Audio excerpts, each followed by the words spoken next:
पापा मैं शिखर से प्यार करती हूँ और उसी से शादी करूंगी। ठीक है फिर, अगर तुझे उस गरीब लड़के से ही शादी करनी है तो निकल जा मेरे घर से, और आज के बाद कभी यहाँ मत आना, समझी? रुचि ने अपना बैग उठाया और अपने अमीर पिता की हवेली छोड़कर शिखर से ब्याह कर उसके गांव आ गई। छी शिखर, ये गांव में पहुंचते कैसी गंदी सी स्मेल आ रही है। अरे ये बदबू नहीं बल्कि गांव की पहचान है, मतलब गौ माता के गोबर की खुशबू। वो देखो, वहाँ देखो कैसे वो काकी गोबर के उपले बना रही है। छी, ये अपने हाथों में गोबर कैसे उठा रही है? ये गाय की पोटी को हाथ से कौन छूता है? ये गांव के लोग कितने गंदे हैं। फिर कुछ देर बाद उनकी कार एक घर के बाहर आकर रुकती है। अरे, ये कार यहाँ क्यों रोक दी? डार्लिंग, यही तो तुम्हारा ससुराल है, चलो उतरो। रुचि जैसे ही कार से उतरती है तो उसकी सैंडल कीचड़ में फंस जाती है। ओह नो, ये क्या हो गया? शिखर डार्लिंग, हेल्प मी। शिखर उसकी मदद करके उसका पैर बाहर निकालता है। ओह नो, मेरी 10,000 की सैंडल खराब हो गई, लेकिन ये तो अब 10 रुपए की भी नहीं रही। You shut up. है? Shut up? भैया, ये भाभी कौन सा शटर अप करने के लिए कह रही है? शटर तो बिरजू काका की दुकान में लगा है। शिखर, कौन है ये बदतमीज लड़की? अरे ये मेरी छोटी बहन शीतल है, थोड़ी पगलैट है, कब कहाँ क्या बोलना है इसकी समझ नहीं है इसे। तभी हाथों में थाली लिए शिखर की माँ आशा आती है। आओ आओ मेरी शहरी सुंदर बहू, अंदर आओ, तेरे ससुराल में तेरा स्वागत है।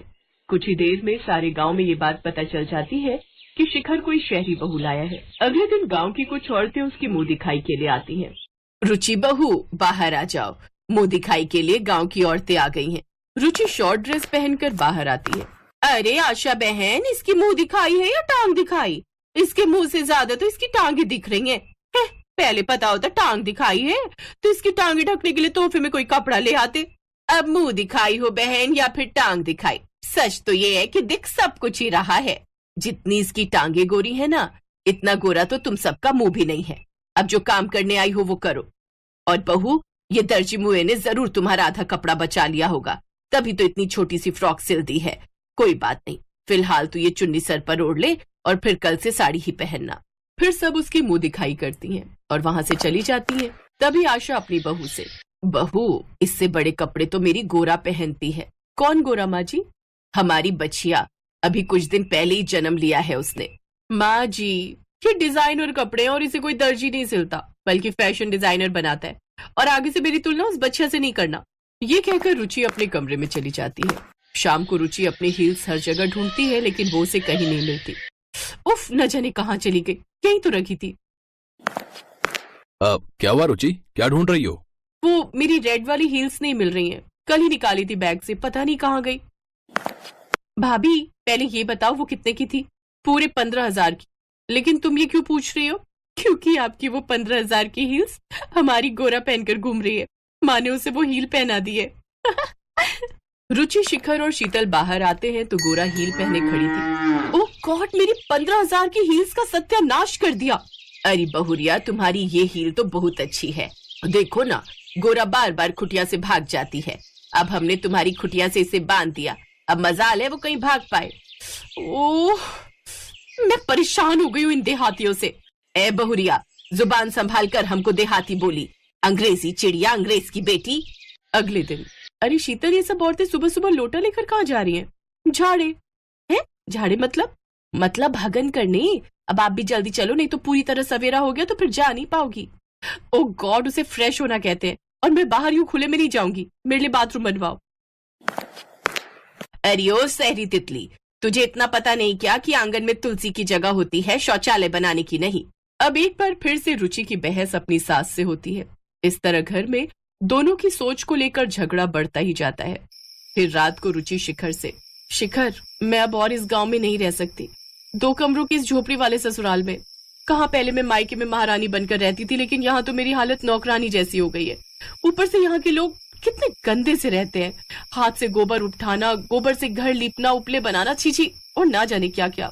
देखो रुचि, मैंने तुम्हें पहले ही सब कुछ बता दिया था कि मेरा घर गांव में है, लेकिन तुम्ही ने कहा कि तुम सब एडजस्ट कर लोगी, और जैसे कपड़े तुम यहाँ पहनती हो ना रुचि, वो सब शोभा नहीं देता, समझी? अब तुम गांव में रहती हो तो यहाँ के तौर तरीकों से ही रहना होगा। ये बात सुनकर रुचि रोने लगती है। तुम्हारे लिए मैंने अपना इतना बड़ा घर छोड़ा, अपने लोगों को छोड़ा, और तुम मुझे ही एडजस्ट करने को कह रहे हो। अरे मेरी माँ, मैं भी तो तुम्हारे लिए ही ये सब कह रहा हूँ। क्या मतलब? मतलब ये कि मेरे परदादा की एक बहुत बड़ी और पुरानी हवेली है जो कि माँ ने रेंट पर दे रखी है और वहां से हर महीने किराया आता है। क्या हवेली? तो फिर हम वहाँ क्यों नहीं रह सकते हैं? रह सकते हैं, लेकिन उसके लिए हमें माँ को खुश करना होगा और इसका एक ही तरीका है। जरा अपने कान इधर लाओ। शिखर रुचि के कानों में कुछ कहता है। फिर रुचि पहले तो उसकी बात मानने के लिए मना कर देती है, लेकिन बाद में मान जाती है। अगले दिन से रुचि वेस्टर्न कपड़े छोड़ साड़ी पहन लेती है और अपनी सास के पांव छूती है। ये देख आशा बहुत खुश होती है। वाह वाह वाह, कितनी प्यारी लग रही है। बिल्कुल ठीक कहते हैं लोग, भारतीय नारी की असली खूबसूरती तो साड़ी में ही झलकती है। थैंक यू माँ जी। हवेली के लालच में अब रुचि अपनी सास की खूब सेवा करती है। वो उनको खुश करने के लिए चूल्हे पर खाना बनाती है, गाय का दूध निकालना सीखती है और झाड़ा करने खेतों में लोटा लेकर जाती। तो वहीं अपनी बहू की सेवा से खुश होकर आशा भी बदलने की सोचती है। जब ये बहू इतने अमीर घर की होकर हमारे लिए इतना कुछ कर सकती है, तो फिर हम क्यों नहीं इसके लिए अपना रहन सहन बदल सकते हैं। अब आशा देवी अपनी उस हवेली को खाली करवाती है और उसमें सुख सुविधा की हर चीज लाकर रख देती है। उसमें मॉड्यूलर किचन बनवा देती है, साथ ही शौचालय भी, जिससे उसकी बहू को कोई परेशानी ना हो। ये देख रुचि भी बहुत खुश होती है। कुछ समय बाद वो गांव में एक डेयरी फर्म का बिजनेस खोल लेते हैं और उनका ये बिजनेस खूब चलने लगता है। अब वो गांव में रहकर ही अच्छे खासे पैसे कमाने लगते हैं और खुशी खुशी रहने लगते हैं।